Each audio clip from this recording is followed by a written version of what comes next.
angka pernikahan di Indonesia mengalami penurunan yang signifikan dan mencapai terendah dalam 1 dekade terakhir.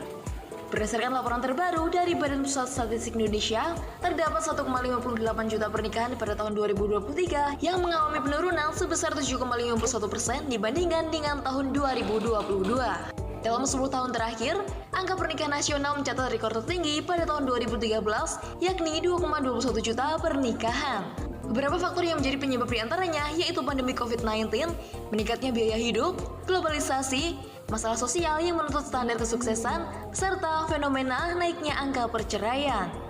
Ibu, kan saya kalau tiap malam sering banget tuh misal scroll TikTok, Instagram. Di situ banyak sekali teman-teman di luar sana yang mungkin udah berpengalaman dalam hal nikah, rumah tangga gitu ya.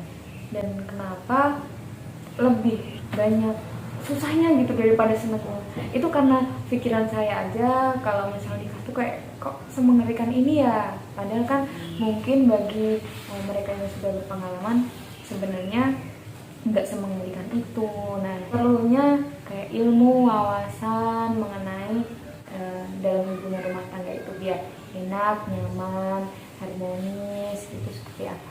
Nah, biasanya kan kalau kita melihat biasanya nyamannya jenis bahasa Jawanya itu wang sinawang. Tapi asalkan kita mau berkeluarga, kita tahu pastilah tujuan, pengertian nikah yang sebenarnya itu seperti apa. Kalau kita memegangi kaidah tujuan nikah, pengertian nikah secara hukum Islam, insya Allah semua bisa terlaksana dengan baik. Sebenarnya kalau kita meneladani orang-orang terdahulu itu memang sebenarnya kan juga bagus juga. Tapi bukannya terus hanya sebagai seorang perempuan tawannya di dapur, kasur, sumur, tidak seperti itu. Apalagi zaman sekarang sudah melalui zaman yang sudah modern. Kunci utama dalam keluarga itu adalah komunikasi. Nah, komunikasi kita pegang, insya Allah ada suatu hal yang besar pun kita akan lebih mudah, lebih gampang kalau kita komunikasi dengan bersama-sama. Kewajiban saya sebagai seorang istri itu apa saja toh? Kita bisa lewat browsing, tukar pengalaman dengan yang lain, itu kan banyak sekali. Nah, kewajiban kita sebagai seorang istri menghormati suami, untuk menjaga harta suami, bisa juga untuk mengasuh anak, berbakti kepada suami, di antaranya itu semua. Begitu juga dengan tugas dari suami, memberikan nafkah baik lahir maupun batin, untuk melindungi, memberikan kasih sayang.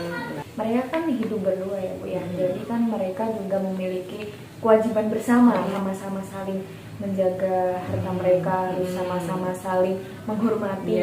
Jadi kata-kata saling ini benar-benar harus ditekankan dalam kehidupan kedua pribadi. Misal pengasuhan anak itu kan juga harus sama-sama pengasuhan, pendidikan anak, terus melaksanakan kegiatan-kegiatan yang ada di dalam masyarakat itu kan nggak hanya seorang suami ataupun nggak hanya seorang istri, tapi dua-duanya harus ikut berkontribusi dalam bersosial. Oke deh Bu, mungkin itu saja kali ya yang buat tugas suami dan istri dalam kehidupan. Tapi tuh kadang ya Bu ya, kadang saya tuh kayak masih takut gitu, kayak dihantui masalah perceraian. Tapi kayaknya kita bahas di luar kali ya Bu ya, biar kayaknya di sini biar enak ya.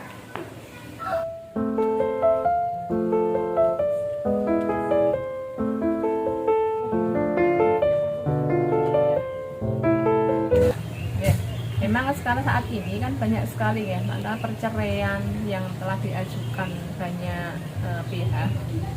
Karena apa? Karena tadi tidak ada keharmonisan, tidak ada kebahagiaan, karena keegoisan dari masing-masing, sehingga banyak sekali madharat daripada maslahatnya, sehingga diputuskan untuk melakukan perceraian.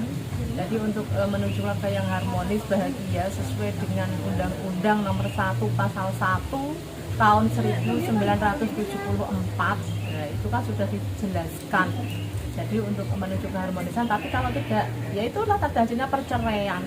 Karena ada di kompilasi hukum Islam itu juga disebutkan di Jungto Pasal 3, nah, itu juga dijelaskan. Allah juga menjelaskan dalam Al-Quran tidak menyukai dengan perceraian, tetapi membolehkan perceraian itu terjadi.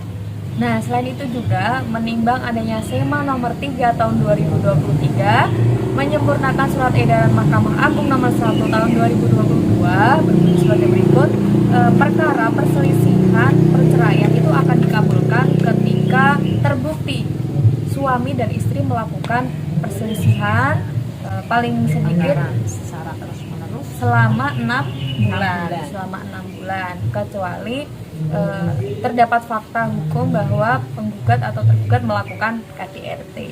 Jadi dalam sebuah juga disebutkan biasanya kan seorang laki-laki kan juga dipersilakan untuk membaca atau tidak kan semacam itu, karena di situ menjelaskan apabila seorang suami meninggalkan istri selama 6 bulan berturut-turut itu kan bisa menggantikan dengan biaya atau denda sebesar sekian, maka itu juga ada. Seperti yang telah kita ketahui dalam putusan nomor 547 garing PDT.G garing 2024 garing PA.JS, meskipun perceraian itu sedapat mungkin untuk dihindari, namun apabila kondisi sebuah keluarga itu sudah tidak dapat dipertahankan, dan meskipun usaha untuk mempertahankannya itu juga akan sia-sia gitu, bahkan akan membawa mafsadat bagi kedua belah pihak. Nah, menghindari terjadinya mafsadat dalam rumah tangga harus lebih diutamakan daripada mendatangkan kemaslahatan sesuai dengan kaidah fikih yang berbunyi darul mafasidil aulamin jalbil maswali. Menolak mafsadah lebih diutamakan untuk menjaga kemaslahatan. Nah, maka dari itu majelis berpendapat pintu perceraian itu dapat dibuka guna menghindarkan para pihak dari kemelut rumah tangga yang berkepanjangan. Mengapa hakim menyetujui perceraian ini? Karena alasan perceraian dalam perkara ini dianggap telah memenuhi ketentuan pasal 19 huruf F Peraturan Pemerintah Nomor 9 Tahun 1975 JO, pasal 116 huruf F, bercerai dengan tergugat telah memiliki cukup banyak alasan, maka penggugat atau RR ini patut dikabulkan dengan menjatuhkan talak 1 bain sugro. Menimbang bahwa perceraian yang dijatuhkan oleh Pengadilan Agama Jakarta Selatan adalah talak 1 bain sugro, maka sebagaimana maksud pasal 119 ayat 1 Kompilasi Hukum Islam, mantan istri meskipun dalam masa iddah tidak boleh rujuk dengan mantan suami, tetapi keduanya boleh melakukan akad nikah yang baru. Itu.